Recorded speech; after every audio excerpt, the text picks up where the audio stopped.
اقرأ باسم ربك الذي خلق. الحمد لله رب العالمين والصلاة والسلام على سيد الأنبياء نبينا محمد وعلى آله أفضل الصلوات والتسليم. أما بعد فأعوذ بالله من الشيطان الرجيم. بسم الله الرحمن الرحيم. قل هل يستوي الذين يعلمون والذين لا يعلمون. صدق الله العظيم. سبحانك لا علم لنا إلا ما علمتنا إنك أنت العليم الحكيم. وقال النبي صلى الله عليه وسلم طلب العلم فريضة على كل مسلم أو كما قال عليه الصلوات والتسليمات. سب شکر، تعریف، سپاس صرف اور صرف اس اللہ کے لیے ہے جس نے ہم سب کو بغیر مانگے ایمان کی دولت سے مالا مال اور سرفراز فرمایا، اور اس کی شان یہ ہے کہ جب وہ کسی چیز کا ارادہ کرتا ہے کہ وہ چیز ہو جائے تو اسے کہتا ہے کہ کن، تو ہو جا، تو وہ چیز ہو جاتی ہے۔ اس کے علم کا یہ حال ہے کہ کوئی بھی چیز اس کے علم سے باہر نہیں۔ اس کی قدرت کا معاملہ یہ ہے کہ کوئی بھی چیز اس کی قدرت سے خارج نہیں۔ اس کی اجازت، اس کی مرضی، اس کے حکم، اس کے علم اور اس کی قدرت کے بغیر اس دنیا میں نہ کوئی پتا ہل سکتا ہے اور نہ کوئی بوٹا حرکت کر سکتا ہے۔ سب شکر، سب تعریف صرف اور صرف اسی ایک اللہ کے لیے ہے۔ اور اس کے بعد درود و سلام نازل ہو ہم سب کے پیغمبر حضرت محمد مصطفیٰ صلی اللہ علیہ وآلہ وسلم پر، جو اس دنیا میں اللہ کے آخری نبی، آخری پیغمبر اور آخری رسول ہیں۔ آپ کے بعد اس دنیا میں کوئی نبی، کوئی رسول، کوئی پیغمبر آ ہی نہیں سکتا۔ اسی پر ہمارا ایمان ہے، یہی ہمارا عقیدہ ہے۔ اور اس کے بعد میں آپ سب کو بہت مبارکباد پیش کرتا ہوں، دل کی اتھاہ گہرائیوں سے آپ کو مبارکباد پیش کرتا ہوں کہ آپ اس علم دین کورس کا حصہ بنے ہیں۔ اللہ رب العزت کا شکر ہے کہ اس نے آپ کو اس علم دین کے لیے چنا، منتخب فرمایا۔ اور آپ جانتے ہیں کہ اللہ رب العزت جس کے ساتھ خیر کا ارادہ کرتا ہے، جس کے ساتھ اللہ بھلائی چاہتا ہے کہ میں اپنے اس بندے کو بھلائی دے دوں، میں اپنے اس بندے کو خیر سے نواز دوں، میں اپنے اس بندے پر خیر کی بارش برسا دوں، تو اس کے ساتھ کیا کرتا ہے؟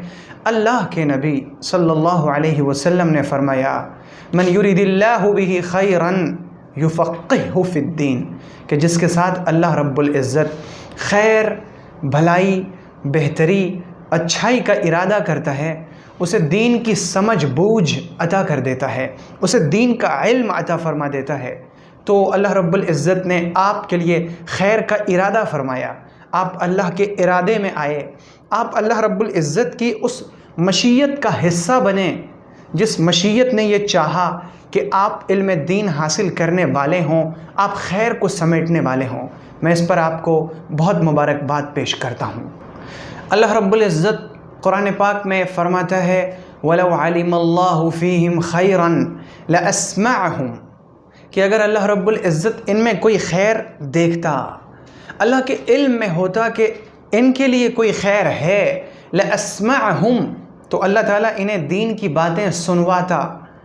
اللہ تعالیٰ آپ کو سنوا رہا ہے کا مطلب یہ ہے کہ اللہ رب العزت نے آپ میں خیر دیکھا ہے، اللہ نے آپ کو خیر کے لیے چنا ہے، اللہ نے آپ کے لیے بھلائی مقدر فرما دی ہے۔ آپ اپنی قسمت پر خوش ہو جائیے۔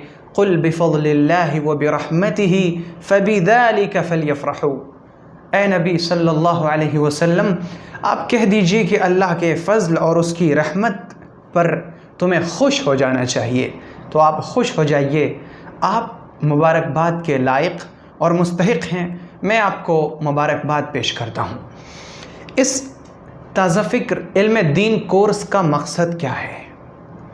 ظاہر سی بات ہے کہ ہم جب بھی اس دنیا میں کوئی کام کرتے ہیں، ہمیں کوئی سفر کرنا ہوتا ہے۔ میں اگر دلی جاؤں تو میرے دلی جانے کا ایک مقصد ہوگا کہ میں کتابوں کی خریداری کے لیے جا رہا ہوں، یا مجھے وہاں پر امتحان دینا ہے یا مجھے یونیورسٹی میں داخلہ چاہیے، میرے اس سفر کا ایک مقصد ہوگا۔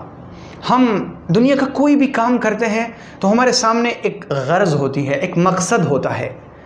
یہ جو ہم علم دین کورس کا حصہ بنے ہیں اور ہم نے جو تازہ فکر کی طرف سے علم دین کورس شروع کیا ہے، اس کا مقصد کیا ہے؟ ظاہر ہے کہ اس کا مقصد ہمارے سامنے ابھی واضح ہو جانا چاہیے، تاکہ اس علم دین کورس کو جب ہم حاصل کریں تو ہمارے سامنے، ہماری نگاہوں کے سامنے ہمارا مقصد ہو۔ اس علم دین کورس کا مقصد ہے اللہ رب العزت کی رضا حاصل کرنا، اللہ تعالیٰ کی خوشنودی حاصل کرنا۔ ہم یہ علم دین کورس اس لیے شروع کر رہے ہیں اور آپ اس کورس کا حصہ اس لیے ہیں تاکہ ہمارا رب، ہمارا اللہ، ہمارا مالک، ہمارا خالق ہم سے راضی ہو جائے، ہم سے خوش ہو جائے۔ اور چونکہ اللہ تعالیٰ نے قرآن پاک کی بے شمار آیات میں علم حاصل کرنے کا حکم دیا، اور آپ جانتے ہیں کہ علم اللہ تک پہنچنے کے لیے سیڑھی ہے۔ جب بھی کوئی شخص فرسٹ فلور پر، سیکنڈ فلور پر، تھرڈ فلور پر جانا چاہتا ہے تو وہ first floor, second floor, third floor پر جانے کے لیے سیڑھیوں کا استعمال کرتا ہے، لفٹ کا استعمال کرتا ہے، چڑھنے کے لیے کسی ذریعے کا استعمال کرتا ہے۔ تو ہماری جو زندگی کا مقصد ہے عبادت، اللہ کی معرفت، جس کے بارے میں اللہ نے فرمایا وَمَا خَلَقْتُ الْجِنَّ وَالْإِنسَ إِلَّا لِيَعْبُدُونَ، کہ میں نے وَمَا خَلَقْتُ الْجِنَّ، میں نے جنات کو پیدا نہیں کیا، وَالْإِنسَ، اور میں نے انسان کو بھی پیدا نہیں کیا، لیکن إِلَّا لِيَعْبُدُونَ، اس لیے تاکہ وہ میری عبادت کریں، یعنی میری معرفت حاصل کریں، مجھے پہچانیں۔ تو یہ جو ہماری زندگی کا مقصد ہے، اللہ کی عبادت، اللہ کی معرفت، اللہ کی عبادت علم کے بغیر ہو ہی نہیں سکتی، اللہ کی پہچان علم دین کے بغیر ہو ہی نہیں سکتی۔ تو اللہ تک پہنچنے کے لیے، اللہ کی معرفت حاصل کرنے کے لیے، اللہ کی عبادت اس طرح کرنے کے لیے جو عبادت کا حق ہے، جو عبادت ہمیں ہمارے نبی صلی اللہ علیہ وسلم تعلیم فرما گئے ہیں، اس عبادت کے لیے ضروری ہے کہ ہم سب سے پہلے قرآن کا اور حدیث کا علم حاصل کریں، تاکہ ہم صحیح طور سے اللہ تک پہنچ سکیں، آسانی کے ساتھ اللہ رب العزت تک پہنچ سکیں۔ بعض روایات میں ہے کہ فقیہ واحد اشد علی الشیطان من 1000 عابد، کہ اگر 1000 لوگ بغیر علم کے اللہ کی عبادت کرتے ہیں اور دوسری طرف ایک تنہا شخص ہے جو علم کے ساتھ اللہ کی عبادت کرتا ہے، تو علم کے ساتھ عبادت کرنے والا ایک شخص بغیر علم کے عبادت کرنے والے 1000 شخص پر بھاری ہے۔ تو ہماری عبادت بھاری ہو، ہماری عبادت وزنی ہو، اور یہ بھی کہ عالم وہ شخص جس کے پاس دین کا علم ہے، وہ سوتا ہے تو اس کا سونا بھی عبادت ہوتی ہے، وہ جاگتا ہے تو اس کا جاگنا بھی عبادت ہے، وہ اگر استنجا بھی جاتا ہے، وہ اپنی بشری حاجت، یعنی وہ بیت الخلاء جاتا ہے، باتھ روم جاتا ہے، تو اس کا بیت الخلاء جانا، استنجا جانا، یہ بھی عبادت ہے۔ آپ حیرت مت کیجئے، آپ تعجب مت کیجئے، میں آپ کو قرآن و حدیث کی روشنی میں یہ بات بتا رہا ہوں، اور اس کی وجہ یہ ہے کہ جب کوئی عالم سوتا ہے تو اس کا مقصد یہ ہوتا ہے کہ میں اس لیے سو رہا ہوں، اس کی نیت ہوتی ہے کہ میں اس لیے سو رہا ہوں تاکہ میں سونے کی وجہ سے فریش ہو جاؤں، اور پھر میں اللہ کی عبادت یکسوئی اور توجہ اور دل جمعی کے ساتھ کروں۔ تو اس کے سونے کا جو مقصد ہے، وہ مقصد اس کے سونے کو، اس کی نیند کو عبادت بنا دیتا ہے۔ وہ اگر استنجا جاتا ہے تو اس کا مقصد یہ ہوتا ہے کہ میرے پیٹ میں جو تکلیف ہے، یہ تکلیف مجھ سے دور ہو جائے، تو میں اللہ رب العزت کی عبادت اچھی طرح کروں، میں اللہ کا اس پر شکر ادا کروں۔ میں جب فارغ ہو جاؤں گا تو ظاہر سی بات ہے مجھے راحت ملے گی، اور میں راحت کے ساتھ دین کا کام کر سکوں گا۔ تو وہ استنجا جانے میں بھی ایک اچھا مقصد رکھتا ہے، تو اس کا استنجا جانا، اس کا سونا، اس کا جاگنا، ایون کہ اس کا کھانا، وہ کھاتا ہے اس مقصد سے تاکہ میرا جسم مضبوط بنے، تو میں اللہ کی عبادت پر قائم ہو سکوں، کھڑا ہو سکوں، تو اس کا کھانا بھی عبادت ہے۔ تو جب ہم علم دین حاصل کریں گے تو ایک تو یہ کہ ہمیں اللہ کی معرفت ملے گی، ہم اللہ کی عبادت صحیح طور پر کریں گے، اور پھر یہ کہ ہمارے مقاصد بلند ہوں گے، ہر چیز میں ہمارا ایک اعلیٰ مقصد ہوگا، ایک ایسا ویژن ہوگا جو اللہ کو راضی کرنے والا ہوگا، اور اس طرح سے ہم آسانی کے ساتھ اللہ کے قریب جا سکیں گے۔ تو علم دین کورس کا ایک مقصد تو یہ ہے جو سب سے اعلیٰ مقصد ہے۔ اس کے بعد سیکنڈری درجے میں، جو دوسرے درجے میں علم دین کورس میں ہمارے شامل ہونے کا مقصد ہے، وہ یہ کہ ہم جانیں کہ ہمارے رب نے قرآن پاک میں کیا فرمایا، ہم حدیث کے ذریعے جانیں کہ اللہ کے نبی صلی اللہ علیہ وسلم ہمیں عبادات، ایمانیات، اخلاق، معاشرات، معاملات کے بارے میں کیا کچھ بتا گئے، اور اس کے بعد ہم یہ جانیں کہ فقہ، اسلامی فقہ مسائل کیا ہیں۔ ہم جو بہت سارے کام کرتے ہیں، جن چیزوں کا تعلق ہمارے اعضاء سے، ہمارے جسم سے ہے، جیسے ہم نماز پڑھتے ہیں، نماز کا تعلق ہمارے جسم سے ہے، ہم زکوٰۃ دیتے ہیں، اس کا تعلق کرنے سے ہے، ہم روزے رکھتے ہیں، اس کا تعلق بھی ہمارے جسم سے ہے، ہم حج پر جاتے ہیں، کفن دفن، بہت سارے مسائل ہیں، ہم خریدتے ہیں کوئی چیز، ہم بیچتے ہیں، ہم شیئر مارکیٹ میں حصہ دار بنتے ہیں۔ تو یہ ساری چیزیں شریعت کے اصول کے مطابق ہوں، ہم فقہ کے ذریعے یہ جانیں تاکہ ہماری جو زندگی گزرے وہ اللہ کے حکم کے مطابق اور نبی اکرم صلی اللہ علیہ وسلم کے فرمان کے موافق گزرے۔ یہ ہے دوسرے درجے پر اس علم دین میں شامل ہونے کا ہمارا مقصد۔ اور اس کے بعد اس علم دین کورس میں شامل ہونے کا ہمارا ایک تیسرا مقصد بھی ہے، اور یہ مقصد بھی انتہائی بلند ہے، بہت بلند ہے، اور وہ مقصد ہے کہ اللہ رب العزت قیامت کے دن جب تمام بندوں سے کچھ سوالات کرے گا، پیغمبر صلی اللہ علیہ وسلم نے فرمایا کہ لا يزال قدم ابن آدم یوم القیامت حتی یسأل عن خمس، ابن آدم کے قدم قیامت کے دن میدان محشر سے ہٹ ہی نہیں سکتے جب تک کہ اس سے 5 چیزوں کے بارے میں سوال نہ کیا جائے۔ پیغمبر علیہ السلام نے فرمایا کہ سوال ہوگا عن شبابہ فیما ابلاہ، اس کی جوانی کے بارے میں سوال کیا جائے گا، تو نے اپنی جوانی کدھر خرچ کی، وعن عمرہ فیما افناہ، تم نے اپنی عمر کہاں گنوائی۔ تو اس علم دین کورس میں ہمارے شامل ہونے کا مقصد یہ ہے کہ جب اس دن قیامت کے دن ہم سے سوال ہو عن شبابہ فیما ابلاہ، کہ تم نے اپنی جوانی کدھر گنوائی، تم نے اپنے آپ کو بوڑھا کہاں کیا، تو ہم جواب دے سکیں یا رب العالمین یا ارحم الراحمین، میں نے اپنی جوانی علم دین کو حاصل کرنے میں گزاری۔ اگر ہم بوڑھے ہیں تو اس وقت ہم جواب دیں کہ اے میرے رب، میں نے اپنی عمر علم دین حاصل کرنے میں گزاری، میرے پاس جتنے موقع میسر آئے، 6 مہینے کا ایک کورس چلا، ہمیں معلوم ہوا، ہم اس میں شریک ہوئے، تو ہم نے اپنا وقت، اپنی عمر کا کچھ حصہ اس میں لگایا۔ تو اس وقت ہمارے پاس ایک جواب ہو، ایسا جواب جو اللہ کو خوش کر دے، ایسا جواب جس سے ہمارا رب ہم سے راضی ہو جائے، ایسا جواب جو عذر اور بہانہ بن سکے، تو ہم اس دنیا کی زندگی میں اپنے لیے قیامت کے دن کے اس سوال کے جواب کی تیاری کر رہے ہیں، اس علم دین کورس میں شامل ہو کر، النور کورس میں شامل ہو کر۔ تو یہ سب ہیں مقاصد تازہ فکر علم دین کورس کے۔ اب رہا سوال یہ کہ ہم اس علم دین کورس میں کیا کیا حاصل کریں گے، کیا کیا سیکھیں گے، کیا کیا چیزیں ہمارے سامنے آئیں گی۔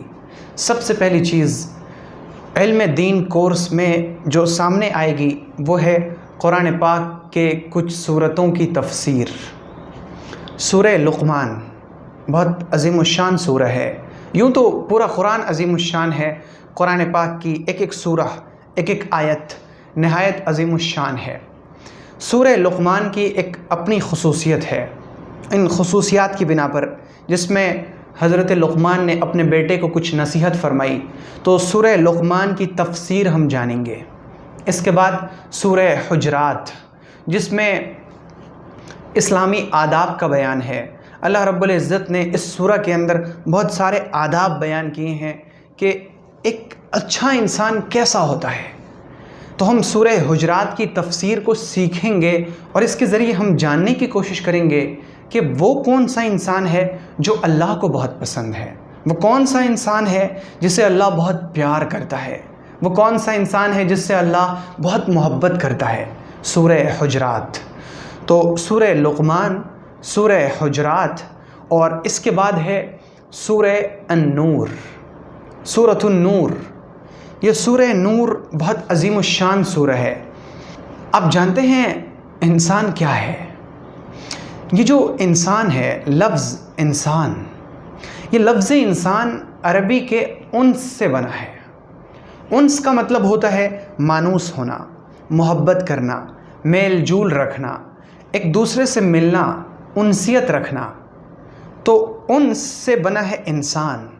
تو انسان کا مطلب ہے ساتھ رہنے والی مخلوق، ایک ایسی مخلوق جو دوسروں کے ساتھ رہے، جو دوسروں کا دکھ درد بانٹیں، جو دوسروں کے خوشی میں اور غم میں شریک ہو، جو ایک دوسرے کی مدد کرے، جو ایک دوسرے کے ساتھ رہے، جو ایک دوسرے کا حصہ دار بنے، جو ایک دوسرے کے کام میں اس کی مدد کرے، یہ ہے انسان۔ تو جب انسان کا مطلب ہی ہے ساتھ رہنے والا، مل کر رہنے والا، اخلاق کے ساتھ ان کی معاشرت اچھی ہو، ان کا معاشرہ اچھا ہو، تو اس معاشرت میں اور معاشرے میں کچھ آداب ہوتے ہیں، ایک دوسرے کے کچھ حقوق ہوتے ہیں، ایک دوسرے کے ذمے کچھ فرائض آتے ہیں۔ میں مرد ہوں تو عورت کے تئیں میرے اوپر کچھ حقوق ہیں کہ میں ہر عورت کے ان حقوق کو ادا کروں کہ میں کسی عورت کو غلط نگاہ سے نہ دیکھوں۔ میں اگر چھوٹا ہوں تو بڑوں کے تعلق سے میرے اوپر کچھ فرائض آتے ہیں کہ میں بڑوں کا احترام کروں، بڑوں کا ادب کروں۔ میں اگر بیٹا ہوں تو میری ماں کے کچھ حقوق ہیں، میں اگر باپ ہوں تو میرے بچے کے میرے اوپر کچھ فرائض ہیں۔ ان تمام فرائض کو جو سورہ بیان کرتی ہے وہ سورہ ہے النور، سورۃ النور۔ تو ہم سورہ نور کی تفسیر کو سیکھیں گے، جانیں گے، اور اس کے ذریعے سے ہم ایک اچھا انسان بننے کی کوشش کریں گے انشاءاللہ۔ تو تفسیر کے اندر تازہ فکر علم دین کورس میں یہ جو تفسیر کا باب ہے، تو تفسیر کے اندر سورہ لقمان، سورہ حجرات اور سورہ نور کی تفسیر کا بیان ہوگا انشاءاللہ۔ اور اس کے بعد جو ہمارا دوسرا موضوع ہوگا وہ ہوگا حدیث۔ حدیث میں ایمانیات، ایمانیات کے بعد اخلاق، ہمارے اخلاق کیسے ہوں۔ ایمانیات میں وہ چیزیں جن کے اوپر ایمان لانا ضروری ہیں، جن کا تعلق اعتقاد سے ہے، عقیدے سے ہے، جن کا تعلق ہماری سوچ سے، فکر سے، تصور سے ہے، وہ ساری چیزیں حدیث میں کیا بیان کی گئی ہیں۔ اور پھر اخلاق، اخلاق کے بعد اذکار، صبح شام کے اذکار، دعائیں، مخصوص صورتوں کے کچھ فضائل، اور اس کے بعد معاشرت، آپسی رہن سہن، آپسی رہن سہن کیسا ہو حدیث کی روشنی میں۔ اس کے بعد حقوق اور آداب، ایک دوسرے کے ہمارے اوپر کیا حقوق ہیں، کیا آداب ہیں، زندگی کے کیا آداب ہیں، معاشرے کے کیا آداب ہیں، علم دین کے کیا آداب ہیں، آلات علم کے کیا آداب ہیں۔ ہر چیز کا ایک ادب ہے جو سارا کچھ حدیث میں بیان کیا گیا ہے۔ تو ہم حدیث کے ذریعے جانیں گے کہ حقوق کیا ہیں، آداب کیا ہیں۔ اور اس کے بعد جو ہمارا تیسرا موضوع ہوگا وہ ہوگا فقہ۔ فقہ یعنی مسائل، پاکی کے مسائل، نماز کے، روزہ، حج، زکوٰۃ، کفن دفن، اسی طرح خرید و فروخت، اور اسی طرح سے عورتوں کے کچھ مسائل، مردوں کے کچھ مسائل۔ تو یہ سارے مسائل سامنے آئیں گے فقہ کے باب میں۔ تو ہم فقہ کے ذریعے سے جانیں گے کہ ہماری عبادت کیسے درست ہو، ہم صحیح طور پر کیسے عبادت کرنے والے ہوں، اور ہم ایک ایسے انسان بن جائیں کہ جو نماز پڑھے شریعت کی روشنی میں، روزہ رکھے شریعت کی روشنی میں، وہ سارا کام کرے شریعت کی روشنی میں۔ تو فقہ میں ہم ان تمام چیزوں کو جانیں گے انشاءاللہ۔ اس کے بعد ہے ہمارا اگلا موضوع سیرت، نبی اکرم صلی اللہ علیہ وسلم کی مختصر سیرت، مختصر سیرت آپ کی زندگی کے بارے میں۔ آپ علیہ الصلاۃ والسلام کب پیدا ہوئے، کہاں پیدا ہوئے، وہاں کے حالات کیا تھے، ماحول کیا تھا، نبوت کب ملی، نبوت ملنے کے بعد کیا حالات آئے، وہ کون سے حالات تھے جن کی وجہ سے کچھ مسلمانوں کو مکہ چھوڑ کر حبشہ جانا پڑا، وہاں کیسے گئے، کیسے وہاں سے واپس آئے، کب مدینہ تشریف لے گئے، مدینہ میں کیا حالات تھے، ایک اسلامک اسٹیٹ بنائی گئی، اس کی شکل کیا ہوئی، صورت کیا ہوئی، کس طرح سے غزوات ہوئے، کتنی جنگیں ہوئیں، لڑائیاں ہوئیں، حالات کیا تھے، یہ سب کچھ نبی اکرم صلی اللہ علیہ وسلم کی مختصر سیرت۔ اور اس کے بعد ہمارا اگلا موضوع ہوگا تزکیہ۔ تزکیہ یعنی دل کی صفائی، دل کی ستھرائی، دل ہمارا پاک ہو جائے، اس کی کوشش۔ اور اس کے بعد جو ہمارا آخری موضوع ہوگا وہ ہوگا قرآن کریم تجوید کے ساتھ۔ کچھ تجوید کے خاص رولز ہم سمجھیں گے اسے، اور اس کے بعد انہی قاعدوں کی روشنی میں قرآن پاک کو پڑھنے کی مشق کریں گے۔ تو یہ ہے تازہ فکر علم دین کورس کا نصاب، کہ تازہ فکر علم دین کورس میں یہ ساری چیزیں انشاءاللہ تعالی سامنے لائی جائیں گی۔ تو یہ تازہ فکر علم دین کورس کے بارے میں چند ابتدائی بنیادی باتیں تھیں جن کے بارے میں نے مناسب سمجھا کہ یہ باتیں سامنے آ جائیں۔ اب اس کے بعد انشاءاللہ جو ویڈیو آئے گی وہ ہمارے کورس کی سب سے پہلی ویڈیو ہوگی، اور اس ویڈیو کے اندر جو ہمارے موضوعات ہوں گے قرآن پاک کی تفسیر، حدیث، فقہ اور نبی اکرم صلی اللہ علیہ وسلم کی مختصر سیرت، اس کے بعد تزکیہ، اور پھر قرآن کریم تجوید کے ساتھ یہ سب کچھ سیکھنے کی کوشش کریں گے انشاءاللہ۔ میں آپ تمام سے گزارش کرتا ہوں کہ آپ نے جب اس کورس میں حصہ لیا ہے، جب آپ اس میں شریک ہوئے ہیں، تو کورس کی جو بھی ویڈیو آئے آپ اس ویڈیو کو بہت دھیان سے، بہت توجہ سے سنیں۔ انشاءاللہ میں اللہ رب العزت کی ذات پر یہ ایمان اور یقین رکھتا ہوں کہ اللہ رب العزت نے اس کورس میں بہت زیادہ خیر رکھا ہے۔ تو اس کی جو بھی باتیں سامنے آئیں ان تمام باتوں کو ہم بہت دھیان اور توجہ کے ساتھ سنیں، انشاءاللہ اس سے فائدہ ہوگا۔ اور دوسری چیز یہ کہ وہ تمام باتیں جن کا تعلق عمل سے ہو، ہمارے اعمال سے جن کا تعلق ہو کہ ہمیں ایسا کرنا چاہیے، تو ہم اسے اپنے عمل میں لانے کی کوشش کریں۔ کچھ چیزیں ایسی اگر سامنے آتی ہیں جو ہمیں نہیں کرنی چاہیے تو ہم ان چیزوں سے دور ہو جائیں۔ اگر ہم اس میں مبتلا ہیں، اگر ہم اس میں ملوث ہیں، اگر ہم وہ کام کر رہے ہیں حالانکہ ہمیں اب یہ معلوم ہوا کہ ہمیں یہ کام نہیں کرنا چاہیے، تو ہم اس کام سے رک جائیں، تب ہوگا اس کورس کا حقیقی فائدہ انشاءاللہ۔ تو ہم اس عزم اور پختہ ارادے کے ساتھ اس کورس کو شروع کریں کہ انشاءاللہ جو بھی باتیں سامنے آئیں گی ہم ان تمام باتوں کو توجہ سے سنیں گے، دھیان سے سنیں گے، اور اسے اپنے عمل کے اندر لانے کی کوشش کریں گے۔ اور تیسری چیز یہ کہ اس کورس میں ہم جو کچھ حاصل کریں اسے دوسروں تک پہنچائیں۔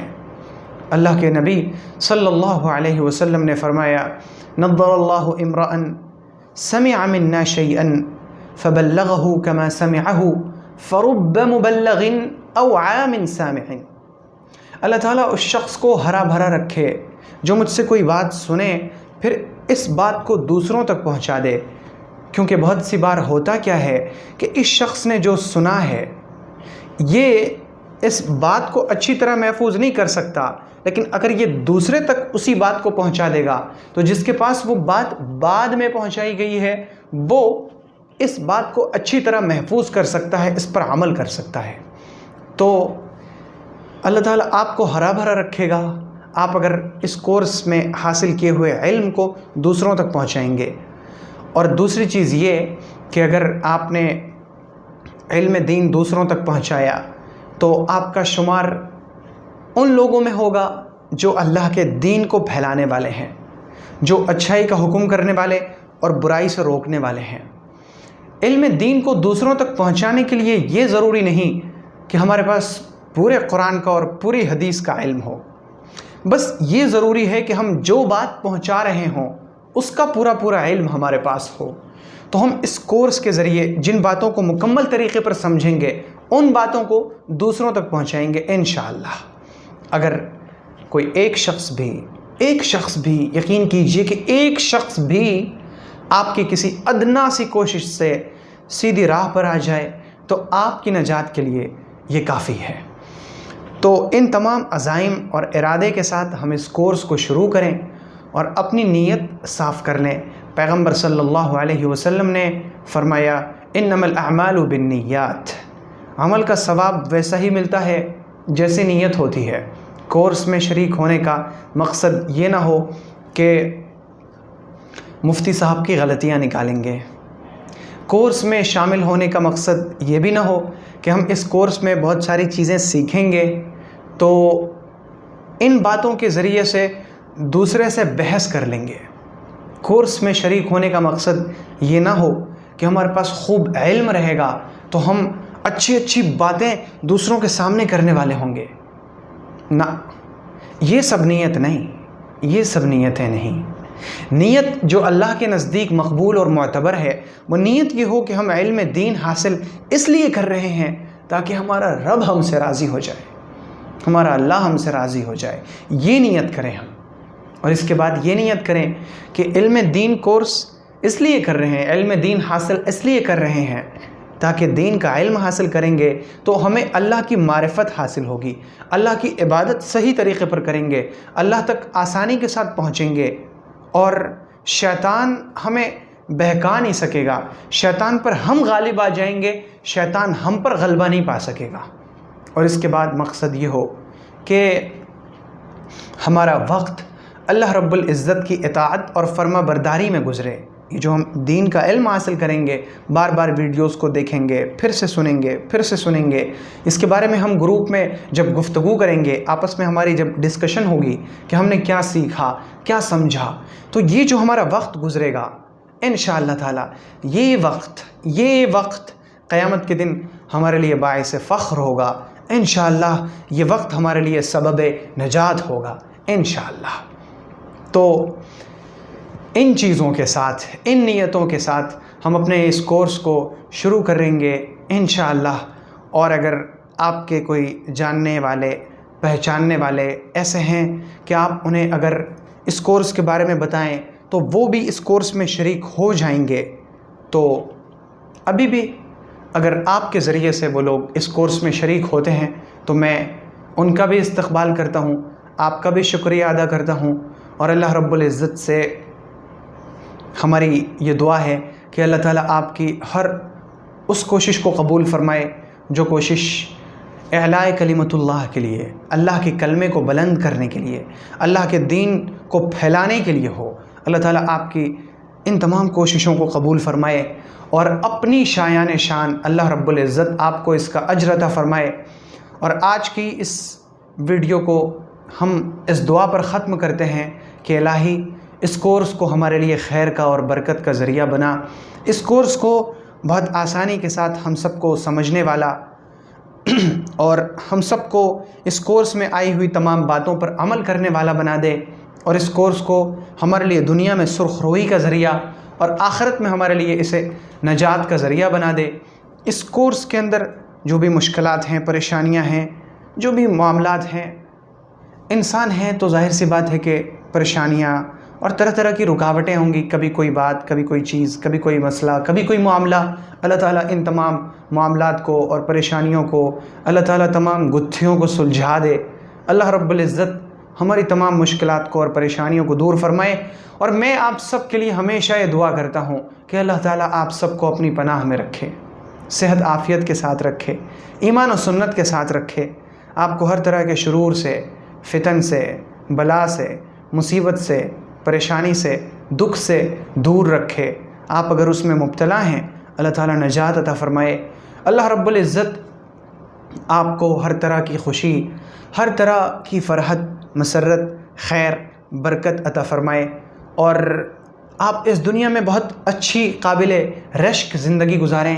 جب اس دنیا سے جائیں تو قبر میں آپ کے ساتھ آپ کا نیک عمل ہو، آپ کو وہاں وحشت نہ ہو۔ جب آپ محشر کے میدان میں اٹھیں تو آپ محشر کی سختیوں سے نجات حاصل کرنے والے ہوں، اور حشر کے میدان میں آپ اللہ رب العزت کے عرش کا سایہ حاصل کرنے والے ہوں، آپ کا ان خوش نصیبوں میں نام ہو۔ اللہ رب العزت آپ کو اپنے فضل و کرم سے ہر جگہ میدان محشر کی تمام سختیوں سے نجات دے کر جنت میں داخل فرمائے، جنت میں نبی اکرم صلی اللہ علیہ وسلم کا پڑوس نصیب فرمائے، اور آپ جانتے ہیں کہ میں جب آپ کے لیے یہ سب دعا کر رہا ہوں تو ایک فرشتہ کھڑا ہو کر کہہ رہا ہے کہ مجھے کہہ رہا ہے کہ تیرے لیے بھی ہو، یہ سب کچھ تجھے بھی ملے، کیونکہ پیغمبر صلی اللہ علیہ وسلم نے فرمایا کہ جب کوئی مومن بندہ اپنے مومن بھائی بہن کے لیے کچھ اچھی دعا کرتا ہے تو ایک فرشتہ اسے کہتا ہے کہ تجھے بھی یہ سب کچھ ملے۔ میں آپ کے لیے دعا کر رہا ہوں، فرشتے میرے لیے دعا کر رہے ہیں، تو آپ بھی میرے لیے دعا کریں۔ اللہ تعالیٰ میری دعا آپ کے حق میں اور آپ کی نیک دعائیں میرے حق میں قبول فرمائیں۔ آپ اللہ کی امان میں رہیے، اللہ کی حفاظت میں رہیے، اللہ کی رحمت میں رہیے۔ اللہ رب العزت نے چاہا تو اگلی ویڈیو میں انشاءاللہ مکمل تفصیل کے ساتھ ہم حاضر ہونے کی کوشش کریں گے۔ السلام علیکم ورحمۃ اللہ وبرکاتہ۔